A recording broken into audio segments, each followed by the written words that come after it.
Bagaimana menjawab seorang Nasrani yang menghina Rasulullah SAW menikahi Aisyah saat masih kecil? Kasusnya di sosial media. Dibantah. Apa urusannya dengan Nabi SAW menikah dengan Aisyah? Apa urusannya dia mau mengurus Nabi kita? Gak ada urusannya itu.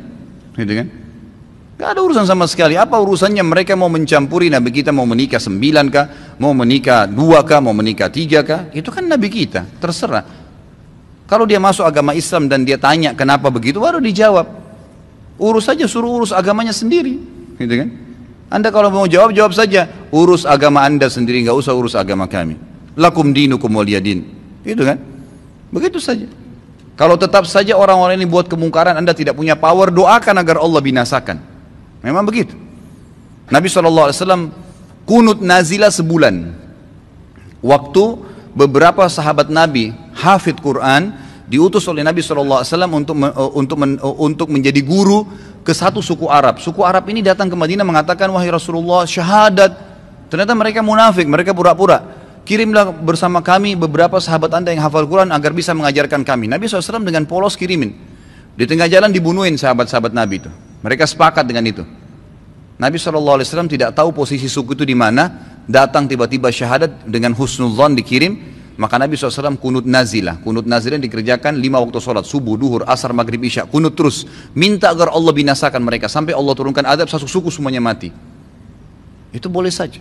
Gitu kan? Doakan agar Allah datangkan musibah kepada mereka. Itu hak kita. Gitu kan? Bagaimana kalau seandainya ada orang sekarang yang mencaci maki Nabi Isa? Kita saja umat Islam pasti bisa marah. Karena itu Nabi kita juga. Rukun iman kita iman kepada para nabi. Kalau ada yang mengatakan Isa bukan nabi, Isa begini, orang Islam punya hak untuk marah karena itu juga adalah nabi Allah. Gitu kan? Kalau ada orang menghina Nabi Isa dan orang Nasrani nggak marah, itu aneh. Gitu kan?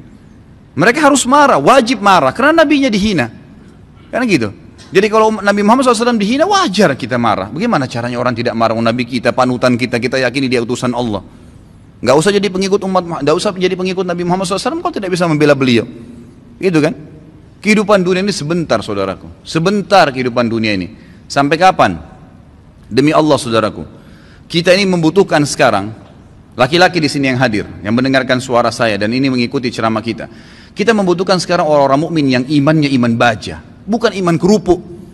Yang kita butuh ini sekarang ikhwas sekalian dan akhwat di belakang sana yang mendengarkan saya dan mendengarkan ceramah ini. Kita butuh iman-iman baja yang kalau malam bangun dari ranjang lawan syaitan untuk sholat tahajud, bukan tidur terus menerus.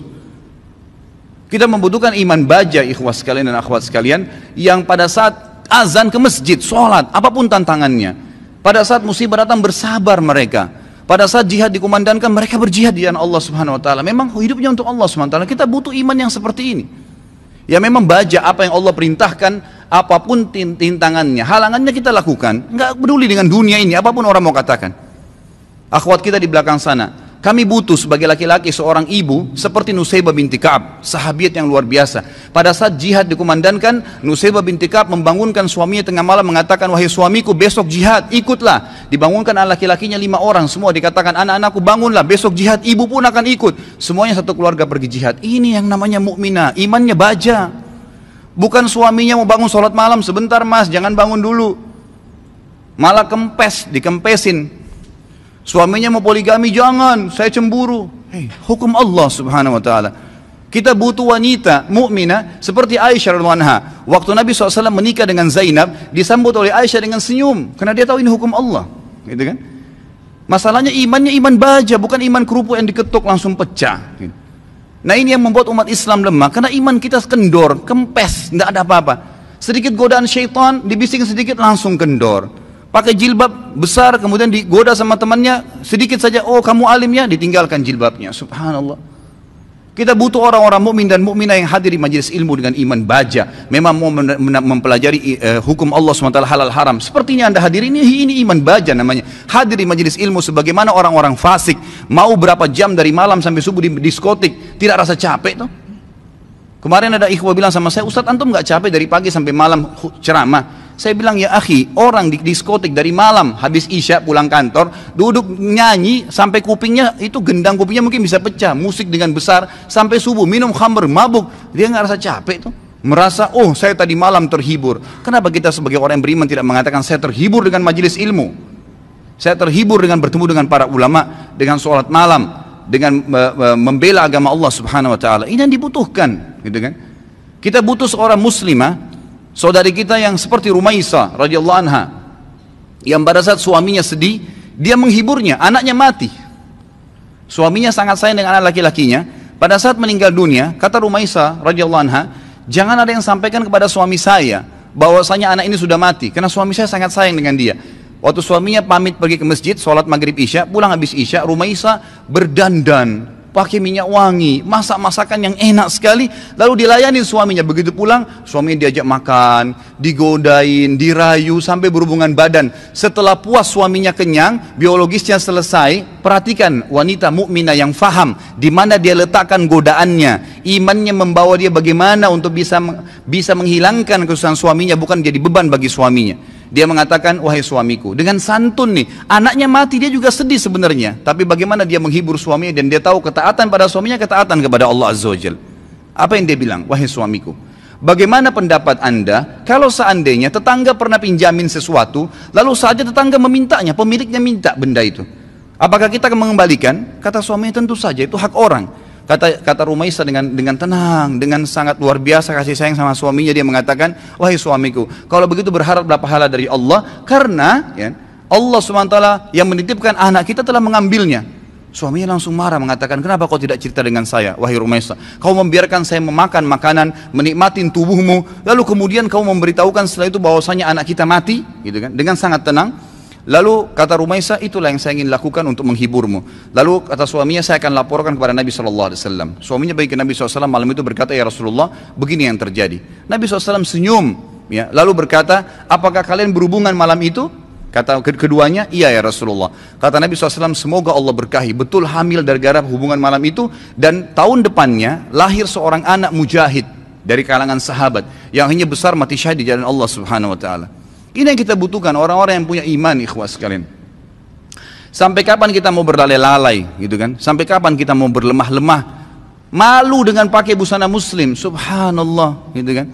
Malu dengan simbol Islam, subhanallah. Nggak usah jadi muslim sekalian. Saya berapa kali nasihati ikhwan dan akhwat saya, kalau ada yang bertanya, Ustaz, ada satu tetangga saya, ada saudara saya murtad, bagaimana saran anda? Saya bilang, tinggalin dia. Islam gak butuh dengan orang murtad, biarin dia murtad, masuk neraka sendiri.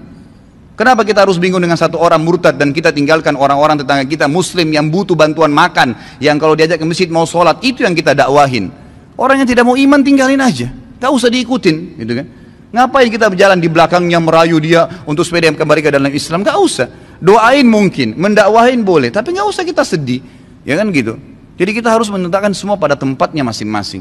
Kita butuh figur Abu Bakar yang semua tegak dengan keyakinannya. Figur Umar yang memang syaitan lari dari dia. Tahu kenapa ikhwas karena syaitan lari dari Umar? Karena Umar betul-betul yakin semua yang Allah perintahkan benar, yang dilarang itu salah, ditinggalkan. Dan Umar bin Khattab semuanya dengan tegar, dengan iman baja yang dia lakukan. Malam bangun sholat, nggak ada ceritanya syaitan mau godain ditepis sama dia, nggak ada. Syaitan hanya habis akal. Bagaimana caranya goda orang seperti ini? Nggak bisa. Ya kan? Karena dia betul-betul memang itu ditinggalin. Dan itu hanya dengan iman, ikhwas sekalian. Ini hanya dengan iman. Sampai kapan kita mau terus-menerus membiarkan iman kita sehari begini dan sehari begitu? Sampai kapan antum mau mengatakan, dan perempuan di antun di belakang mengatakan, sampai kapan kita mau mengatakan, oh iya nanti, oh iya ya, sampai kapan oh iya ini? Sampai malaikat maut mencabut roh kita baru kemudian kita mau sadar? Subhanallah. Majelis ilmu seperti ini tujuan utama mengubah menjadi orang yang lebih baik. Kalau antum datang di sini dan tidak bisa mengubah, antum bisa rajin sholat malam, antum rajin menjaga hukum-hukum Allah SWT, meninggalkan yang haram, menikmati yang halal. Perempuan-perempuan di sana di belakang, kalau anda datang ke sini tidak bisa mengubah, anda tutup aurat, anda lebih baik daripada sebelumnya, anda bisa mengatur, ya, menikmati apa yang halal, tidak memamerkan aurat anda di sana sini, maka jangan hadir. Karena majelis ilmu tujuannya untuk itu, melahirkan orang-orang yang imannya iman tegar, iman baja, yang memang tidak mudah goyah, ikhwas sekalian. Kadang-kadang subhanallah baru diminta waktunya untuk sholat malam, kita nggak mau bangun sholat malam. Bagaimana kalau diminta ditumpahkan darah jalan Allah Subhanahu Wa Taala? Sudah sulit, kan gitu. Baru diminta infak saja, sudah beragam macam bisikan syaitan, kita sudah mengiyakan bisikan syaitan itu. Bagaimana kalau diminta infak jalan Allah Subhanahu Wa Taala? Mengorbankan seluruh harta, pakaian kita bahkan kalau perlu dijual untuk itu. Ini semua karena cinta terhadap dunia yang berlebihan, Allah musta'an.